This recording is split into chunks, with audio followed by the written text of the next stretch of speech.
Hi friends, welcome to our channel. நம்ம last வீடியோவில் என்ன பார்த்தோம், நாட் எப்படி போடுறது, செயின் ஸ்டிச்சை டபுள் லைன் செயின் ஸ்டிச் எப்படி போடுறது அப்படிங்கிறதெல்லாம் கற்றுக்கிட்டோம் இல்லையா. ஸோ இதுக்கப்புறம் நீங்கள் இதை நல்லா ப்ராக்டிஸ் பண்ண உங்களுக்கு இந்த செயின் ஸ்டிச் நல்லாவே வந்துடும். இதுக்கு அடுத்து நம்ம என்ன பண்ணலாம் அப்படின்னா, நம்ம நார்மலாகவே லைன் மட்டும் போட போகிறது இல்லை, நமக்கு நிறைய கர்வ்ஸு அண்ட் டேர்னிங்ஸ் இது எல்லாமே நமக்கு செயின் ஸ்டிச்சில் தேவை. ஸோ ஃபர்ஸ்ட் நம்ம அதை கற்றுக்கலாம். ஸோ அதுக்கு என்ன பண்ணலாம், அதுக்கு எந்த மாதிரி ஷேப்ஸ் ஃபஸ்ட்டு கற்றுக்கணும் அப்படிங்கிறது எல்லாமே நம்ம இந்த வீடியோவில் பார்க்க போகிறோம். ஸோ வாங்க நம்ம வீடியோக்குள்ளே போகலாம். ஓகே ஃப்ரெண்ட்ஸ், இப்போ நம்ம ஃபஸ்ட் பார்க்க போகிற ஷேப் என்னென்னு பார்த்தீங்கன்னா ரவுண்ட் தான். மேக்ஸிமம் நம்ம யூஸ் பண்ணுறது வந்து இந்த ஒயிட் பென்சில் யூஸ் பண்ணுங்க. அப்போ தான் நமக்கு வந்து சீக்கிரம் இது அழியாது. நம்ம நார்மல் பென்சிலோ சாக்கோ இந்த மாதிரி யூஸ் பண்ணோம்னா சீக்கிரம் அழிஞ்சிடும். ஸோ இந்த மாதிரி ஒயிட் பென்சில்ஸ் யூஸ் பண்ணி ஒயிட்டுனால எனி அதர் கலர்ஸ், பட் இந்த மாதிரி பென்சில் யூஸ் பண்ணுங்க. ஸோ நான் இந்த மாதிரி ஒரு சின்ன ரவுண்ட் ஒன்று போட்டிருக்கேன். ஃபர்ஸ்ட் நம்ம இந்த செயின் ஸ்டிச்சை வந்து இந்த ரவுண்டில் தான் போட போகிறோம். இந்த போட்டிருக்கிற இந்த லைன் மேலேயே தான் போடணும். அண்ட் ஃபஸ்ட்டு நீங்கள் இப்போ தான் ப்ராக்டிஸ் பண்ணுறீங்க அப்படின்னா செயின் ஸ்டிச்சையுமே ஒரு லைன் ட்ராப் பண்ணி அந்த லைனுக்கு மேலேயே போட்டுட்டு வாங்க. அப்போ உங்களுக்கு வந்து லைன் கரெக்டாக வரும் உங்களுக்கு. ஸோ நீங்கள் மாற்றி போட மாட்டீங்க, பார்க்கறதுக்கு கொஞ்சம் நீட்டாக இருக்கும். ஸோ நம்ம இப்போ இந்த ரவுண்ட் பார்க்கலாம். ஸோ இந்த ரவுண்டை வந்து எந்த பக்கத்தில் இருந்தாலும் ஸ்டார்ட் பண்ணிக்கலாம். ஸ்டார்ட் பண்ணிவிட்டு ஆஸ் யூஷுவல் நீங்கள் செயின் ஸ்டிச் போடுறது தான். பட் இது என்ன ரவுண்டாக இருக்குது, எப்படி இது நமக்கு கரெக்டாக வளையும் அப்படின்னு பார்க்கும்போது, ஸோ இப்போ நீங்கள் செயின் ஸ்டிச் போடும்போது என்ன பண்ணணும்னா, கீழே கொடுக்குற நூலை கொஞ்சம் லூஸாக பிடிச்சிக்கோங்க. ரொம்ப டைட்டாக பிடிச்சி கொடுத்தீங்கனாலோ இல்லை இந்த நூலை வந்து ரொம்ப டைட்டாக பிடிச்சி இழுத்தீங்க அப்படின்னா கண்டிப்பாக இந்த மாதிரி டேர்ன் பண்ணும்போது கஷ்டமாக இருக்கும். ஸோ அதனால் நீங்கள் கொஞ்சம் கீழே இருக்கிற நூலை கொஞ்சம் லூஸாக கொடுங்க. அப்போ கொஞ்சம் ஈஸியாக இருக்கும் போடுறதுக்கு. இந்த மாதிரி நம்ம கண்டினியூஸாக போடணும். அதே மாதிரி இந்த மாதிரி போடுறேன், அதனால நான் வந்து ஃப்ரேமை வந்து திருப்பி போடலாமா அப்படின்னு கேட்டிங்கன்னா வேண்டாம். நீங்கள் வந்து இப்படியே போட்டு பழகுங்க. எந்த பக்கம் போடணுனாலுமே உங்களுடைய ஆங்கிள் ஒன்றாவே இருக்கிற மாதிரி போட்டு பழகுங்க. அப்போ தான் உங்களுக்கு கொஞ்சம் ஈஸியாக இருக்கும். ஸோ ஃப்ரேமை வந்து திருப்பிகிட்டே இருக்கிறதுக்கெல்லாம் வேண்டாம். திருப்பிகிட்டே இருந்தீங்கன்னா கண்டிப்பாக உங்களோட ஆங்கிள் மாறும், செயின் ஸ்டிச்சோட ஸ்டைலும் மாறிடும், அப்புறம் பார்க்குறதுக்கு நல்லா இருக்காது. அதனால் இந்த மாதிரி போடுங்க. ரொம்ப பிடிச்சி இழுத்தீங்கன்னா கண்டிப்பாக அந்த கர்வில் வந்து அந்த கர்வ் போடும்போது அந்த திரும்புகிற இடத்துலலாம் வந்து சுருக்கம் எடுக்கும் அண்டு கிளாத்தும் டேமேஜ் ஆகும். அதனால் அப்படி கீழே கொடுக்குற நூல் மட்டும் கொஞ்சம் லூஸாக கொடுங்க. அப்போ கொஞ்சம் ஈஸியாக இருக்கும் போடுறதுக்கு.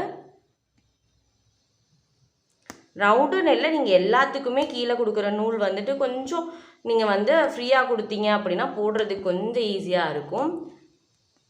நான் மெதுவாக தான் உங்களுக்கு போட்டு காமிக்கிறேன். ஸ்பீடாக எப்பவுமே போடணும்னு ட்ரை பண்ணாதீங்க. போக போக அந்த ஸ்பீடு உங்களுக்கு ஆட்டோமேட்டிக்காக வந்துடும். ஸோ ஸ்டார்டிங் எப்போவுமே நீங்கள் ஸ்லோவாகவே போடுங்க. அப்போ தான் வந்து கரெக்டாக இருக்கும். ஸோ இங்கே பாருங்கள், நான் ரவுண்ட் போட்டுட்டேன். இதுதான் என்னோடய ஃபைனல் ஸ்டிச்.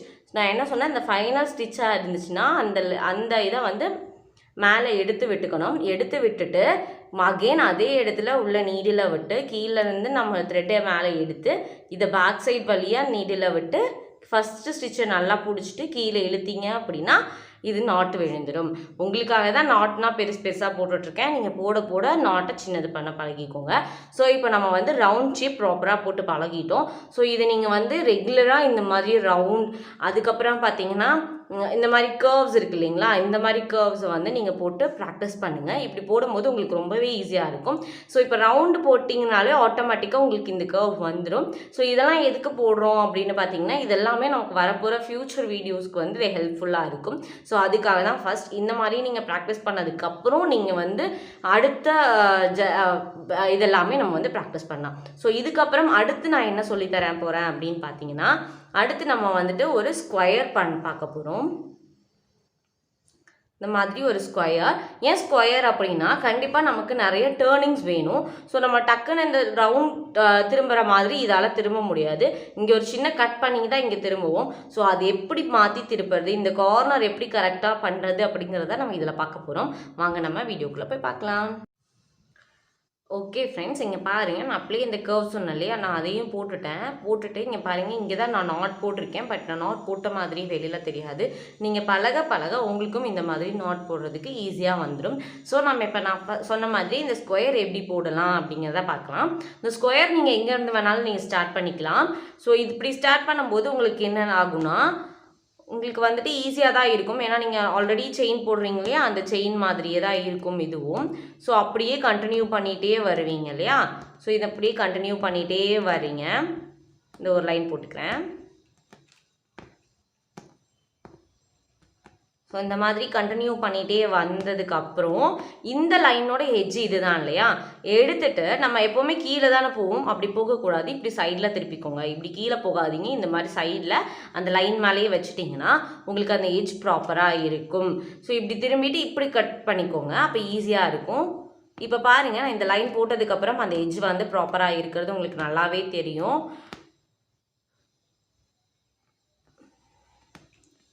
இது ஃபுல்லாகவே போட்டுடலாம்.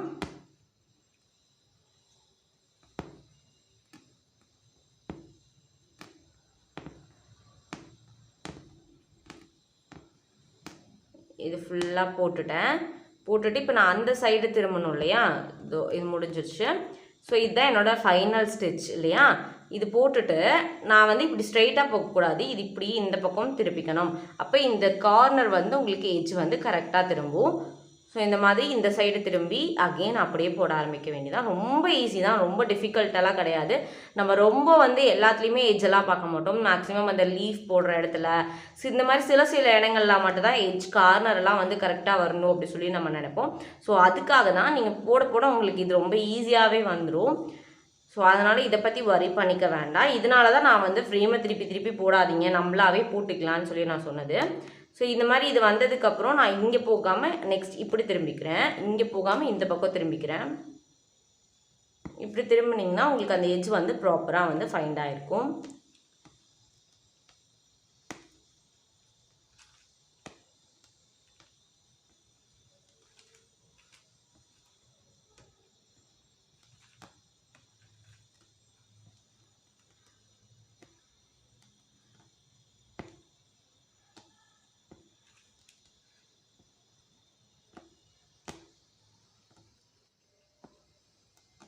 இது என்னோட ஃபைனல்.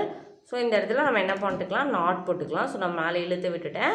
அகெயின் பக்கத்துலேயே ஒரு நாட் உள்ளேருந்து எடுக்கிறேன். எடுத்ததுக்கப்புறம் இது வெளியில் விட்டுட்டு இதுக்குள்ளே போயிட்டு அகெயின் ஃபஸ்ட்டு ஸ்டிச் நாட்டை மட்டும்தான் பிடிக்கிறேன். இது கீழே இழுக்கிறேன். எனக்கு இங்கே நாட் விழுந்துருச்சு. புரிஞ்சுதுங்களா. இப்போ இந்த கார்னர்லாம் அழகாக திரும்பி இருக்கிறது உங்களுக்கு நல்லாவே தெரியுது. ஸோ இந்த மாதிரி தான் நம்ம வந்து இந்த மாதிரி டர்னிங்ஸ் எல்லாம் பண்ணணும். இதை நீங்கள் நல்லாவே ப்ராக்டிஸ் பண்ணுங்கள். மேக்ஸிமம் ஒரு லைன் போட்டு நீங்கள் இதை ப்ராக்டிஸ் பண்ணுங்கள். அப்புறம் இந்த கர்வ்ஸ் நிறையா போட்டு ப்ராக்டிஸ் பண்ணிங்கனாலே உங்களுக்கு மேக்ஸிமம் உங்களுக்கு ஒர்க் முடிஞ்சிருச்சு. நம்ம இதுக்கு அடுத்து வந்துட்டு நம்ம என்ன பார்க்க போகிறோங்கிறது, இதுக்கப்புறம் வந்துட்டு நம்ம இந்த ஸ்டிச்சே வச்சு நம்ம நிறைய டிஃப்ரெண்ட்டாக நம்ம ஜரியிலே நம்ம போட போகிறோம். ஸோ அதெல்லாம் ப்ராக்டிஸ் பண்ணும்போதே உங்களுக்கு மேக்ஸிமம் உங்களுக்கு இது எல்லாமே கவர்ட் ஆயிரும். ஸோ இவ்வளோ நேரம் பொறுமையாக உட்காந்து இந்த வீடியோ பார்த்ததுக்கு ரொம்ப தேங்க்ஸ். அண்ட் மறக்காமல் சப்ஸ்கிரைப் பண்ணுங்கள். பக்கத்தில் இருக்கிற பெல் ஐக்கானை கிளிக் பண்ணிடுங்க. இவ்வளோ இந்த வீடியோ ஃபுல்லாக உங்களுக்கு ரொம்ப பிடிச்சிருந்துச்சு அப்படின்னா லைக் பண்ணுங்கள். அண்ட் இதை பற்றின கருத்துக்களை கமெண்ட் பண்ணுங்கள். நீங்கள் போட ஒவ்வொரு கமெண்ட் அண்ட் லைக்ஸ் தான் எனக்கு நெக்ஸ்ட் வீடியோஸ் போடுறதுக்கு ரொம்ப ஹெல்ப்ஃபுல்லாக இருக்கும். ஸோ மறக்காமல் கமெண்ட் அண்ட் லைக் பண்ணிடுங்க, சப்ஸ்கிரைப் பண்ணிடுங்க, பெல் ஐக்கானை கிளிக் பண்ணிடுங்க. அண்ட் தேங்க்யூ ஃபார் வாட்சிங்.